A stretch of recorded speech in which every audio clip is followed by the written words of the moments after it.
ये जो अब करने जा रहे हैं, एटलीस्ट जिसके लिए कोशिशें कर रहे हैं, इस्लाहात, अदालती इस्लाहात, क्या ये सिर्फ एक प्रेशर टैक्टिक है या फिर ये संजीदा है हुकूमत इन कोशिशों के अंदर? अपने तज्जियाकारों से उनकी राय जानेंगे। यही दो ऑप्शंस हैं। बेनज़ीर, क्या समझती हैं आप, ये एक सच्ची कोशिश है या फिर दबाव मिलाने का हरबा है? देखिए अलीना, 3 महीने हो गए इस हुकूमत को, तो आते साथ ही इस पे काम शुरू हो जाना चाहिए था, क्योंकि ये एक बहुत मुतालबा था काफी देर से सुप्रीम कोर्ट बार एसोसिएशन का और बहुत से वकला का हमारे मुल्क में। तो अब जाहिर सी बात है कि अब इस फैसले के बाद अगर आप एक कमेटी बनाएंगे तो आपकी नीयत पे सवाल तो जरूर उठेंगे। दूसरी बात ये है कि देखिए, ये होना तो चाहिए है, चाहे संजीदा हो या ना हो, ये एक बहुत जरूरी रिफॉर्म है जिसकी तरफ हमें बहुत पहले चले जाना चाहिए था।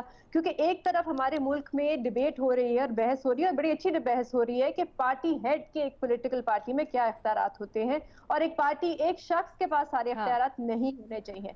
लेकिन दूसरी जानिब हमारी जो सुप्रीम कोर्ट है वो एक पार्टी हेड के तहत काम करती है, जहां पे जो चीफ जस्टिस होते हैं पाकिस्तान के, उनके पास सारे इख्तियारात होते हैं कि बेंच पे कौन बैठेगा, केसेस कौन फिक्स करेगा।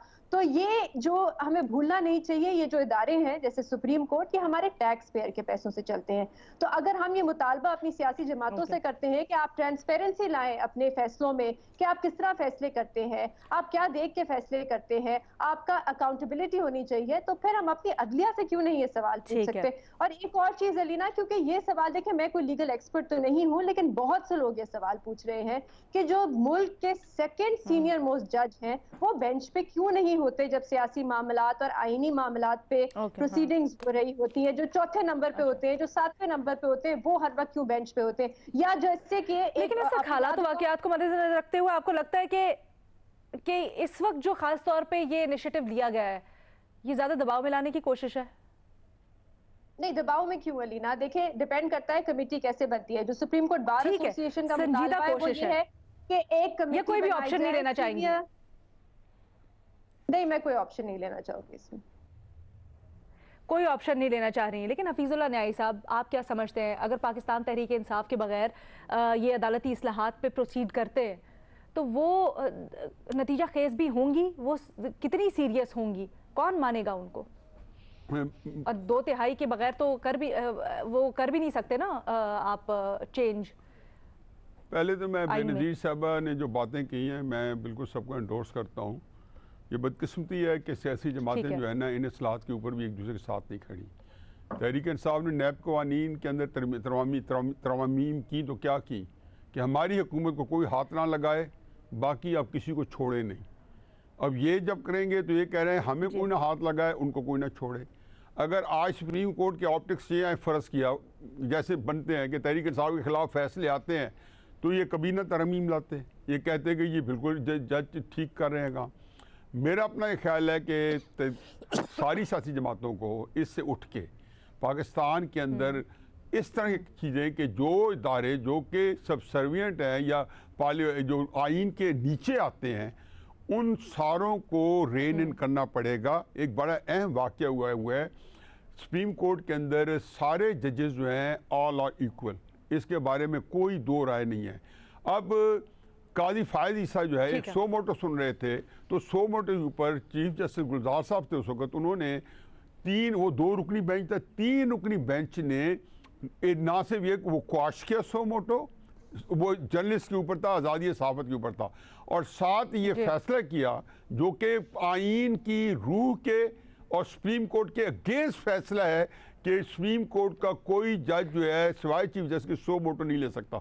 ये आइन में कहीं नहीं लिखा, क्योंकि जजेस को इक्वल राइट दिया गया था, और 184 जो है जिसके ताज 100 मोटो लेते हैं, वो सारे सुप्रीम कोर्ट के जजेस के लिए अप्लाई किए। हमने बहुत ज़्यादा एनक्रोचमेंट की हुई है, वायलेशन की हुई है, इनको ठीक करना है। और ये सारे तीनों पार्टियों को ये बता दें, ठीक करना है, इसके ऊपर सबका इत्तेफाक और बड़ी देरीना इत्तेफाक है सर। लेकिन जिन सर्कमस्टेंसेस में ये ठीक करने का कह रहे हैं और आगे बढ़ रहे हैं, तो ऐसा भी तो नहीं हो सकता ना कि वो एक पार्टी के लिए या एक मखसूस ग्रोह के लिए फेवरेबल हो और दूसरा उससे बिल्कुल बाहर हो। ये कैसे मुमकिन है? अथर एक बात सुनते जाए, मुझे सर आप काइंडली मुझे मेरा जवाब देने दें प्लीज, मुझे 1 मिनट दीजिएगा। 2 पॉइंट से मुख्तसर वो करना चाहूंगा। देखिए, पहली बात अलीना ये है कि अदालत के अंदर या अदालती अदालती इस्लाहात लाने की कौन बात कर रहा है? अदालती इस्लाहात लाने की बात वो लोग कर रहे हैं जो अदालतों से जमानतों के ऊपर हैं, जो सर से पांव तक करप्शन के मुकदमात में डूबे हुए अदालती इस्लाहात की बात कर रहे हैं, अदालती मफरूर नवाज शरीफ। तो जब ये लोग कोई इस्लाहात करेंगे अदालती, तो क्या आप उनको कहेंगे कि वो नेक नीयत है? वो नेक नीति पे मबनी होगा, आवाम उसको ऐसे देखेगी। दूसरा इनका मसला है, नहीं सर, एक बोलने तो देना, आप बीच में दोबारा बोल पड़ते हैं। सर बात पूरी सुनने दे, मैं आपको भी टाइम दूंगी सर।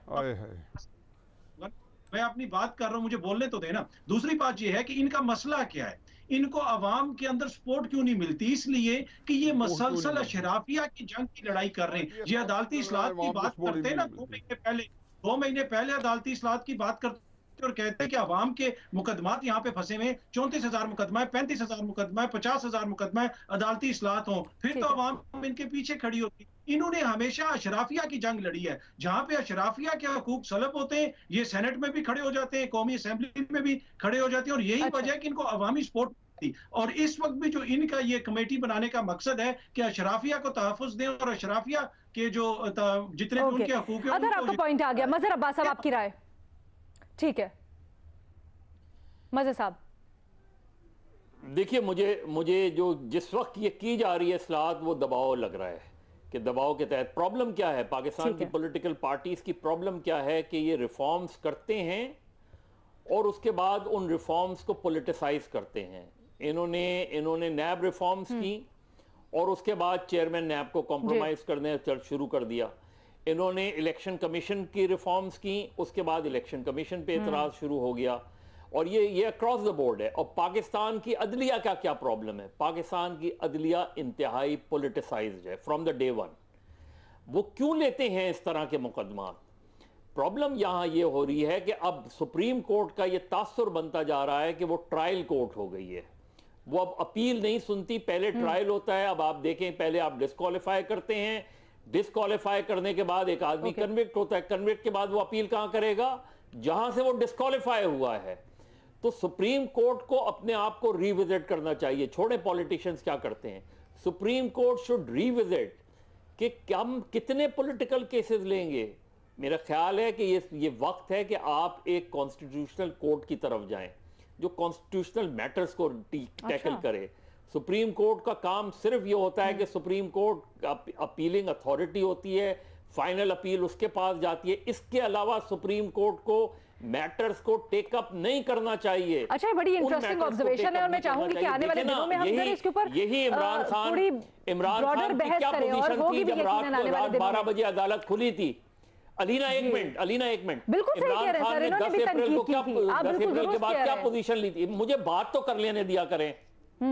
इमरान खान ने क्या पोजीशन ली थी सुप्रीम कोर्ट के बारे में? बड़ा वक्त कम है, रात को अदालत क्यों खुलती है? जी आज वो पोजीशन दूसरी है। उस वक्त यही पीडीएम की जमातें उसको सपोर्ट कर रही थी सुप्रीम कोर्ट को, आज मुखालिफ हो गई। दोनों तरफ से हमने यही देखा, दोनों तरफ से हमने ये देखा। 26 जुलाई के फैसले में जो आपको इख्तिलाफ था मुख्तसरन बोलिएगा।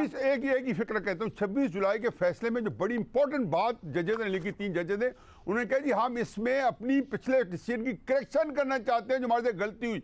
अब आप अंदाजा लगाएं कि उस गलती से हमजा शहबाज के 25 वोट में नहा हुए, कि हमने उसकी तफसील नहीं पढ़ी। अब डिटेल जो शॉर्ट जजमेंट आई है उसकी तफसील पढ़े। इस रियली चशम कुशा है कि हमने वो गलती उसके अंदर लिखा हुआ है। तो जब ये और इमरान खान जब सुप्रीम कोर्ट में जाए कहे कि सुप्रीम कोर्ट मेरा दूसरा घर है, उसके बाद कोई हंसे रहे। निसार साहब की अदालत का ये फिक्र उनका अखबारों में छप चुका है कि जब पेश हुए एक पिटीशन में तो उन्होंने कहा सुप्रीम कोर्ट मेरा दूसरा घर है।